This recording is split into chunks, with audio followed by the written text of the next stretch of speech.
Finland's feminist councillors are pushing for blind recruitment. Do you think it'll turn out like they expect? Let's have a look. Hello everyone, welcome to another episode of Heise Says. I'd like to share this article I found from Finland today. Now, Helsinki is to begin anonymous recruiting, or essentially blind recruitment. This is the process where identifiable features of an applicant are removed from their resume during the recruitment process to alleviate blind or unconscious bias that doesn't really exist. Now, the funny thing is who's proposing it, the feminist ideology behind it, and the fact that it's been proven to fail. So I really like blind recruitment in many ways. I think it's a great idea. Personally I'm the complete opposite. When I've employed a lot of people over the years. As an architect, it would often be their first ever professional job, and I got to the point where I generally give everyone a shot. I've hired, and fired people of all races and from most countries or most continents, and I got to the point where I started asking them about their parents, what their parents did for a living, what environment they were brought up, because then you could get a feel for their work ethic. And that is really bad, apparently now, according to this blind recruitment model. So Helsinki to begin anonymous recruiting, job applicants to be processed without name, gender, and other personal information.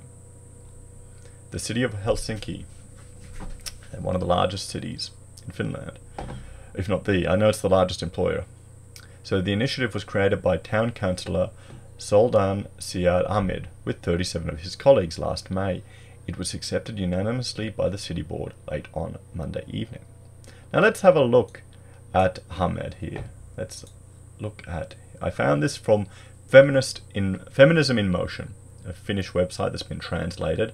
And we'll just read a quote here because I think this is a perfect example of it. I was asked for the first time why I'm a feminist. To be honest, I've always been a feminist, even though I was not thinking about it. Now I know that I'm a feminist, forgive the translation, because I've always worked against racism and in favour of equality. Well, those two things don't have anything to do with female empowerment, but whatever. But I particularly want to uphold the rights of women and improve their position in society. So he is the first vice chairman of the party to the left party. So the translation is terrible, forgive me, but you kind of get a feeling for it, an avid feminist. I mean, he's a good looking guy. I like the pocket square, Bonus points, guys. If any of you are ever, going out in a suit, just chuck a pocket square in there. Some bright, colourful, it just changes your whole outfit. Look at some of my early videos. You can see me wearing a suit and pocket square. So we'll jump back here. So we know our good friend here, his agenda that he's pushing forward. So anonymous recruiting entails that the name, date of birth, address, mother's tongue, gender, why not the father's tongue, gender and other personal information that could consciously or unconsciously affect the choices of the recruiting manager not be included in the job application. The purpose is to increase the opportunities of getting a job interview among groups of people who could face discrimination when seeking employment. I wonder who those groups actually are. The personal information is withheld until the job interview. A key challenge is that when much of the information in the application has been hidden, it's hard to establish a clear picture of the know-how and capabilities of the applicant. That's true. I can see how that can be quite difficult. What you'll do is you'll just bring in more and more people in, or the know-how and skills should be the most important reason to land a job interview. Yes, it should be. Often it isn't, but it should be. According to the resolution, another difficulty arises from the amount of work created by the anonymous recruiting process. When the anonymization is created by hand, it's bound to bind a lot of time and personal work hours. This conflicts with measures aimed at improving the efficiency of recruiting. Yeah, it does. Helsinki will begin increasing anonymous recruitment during the summer of 2019. The biggest employer, they've got 38,000 employees. So you can imagine how this can be a big burden. Now, this has already been tried before. Here is a snippet from a Sydney Morning Herald article about this report, the BETA, Behavioural Economics Team of the Australian Government. This is looking at going blind to see about unconscious bias in our public service shortlisting process here in Australia. So we've done it here, we've tried it here, and this is a good report for you to read. But I'll just go through this little snippet from the Sydney Morning Herald, and I'll link to the full article if you want. I've mentioned this before in previous videos, it just keeps coming up. Okay, the results of a new study could turn the present thinking on gender employment diversity on its head.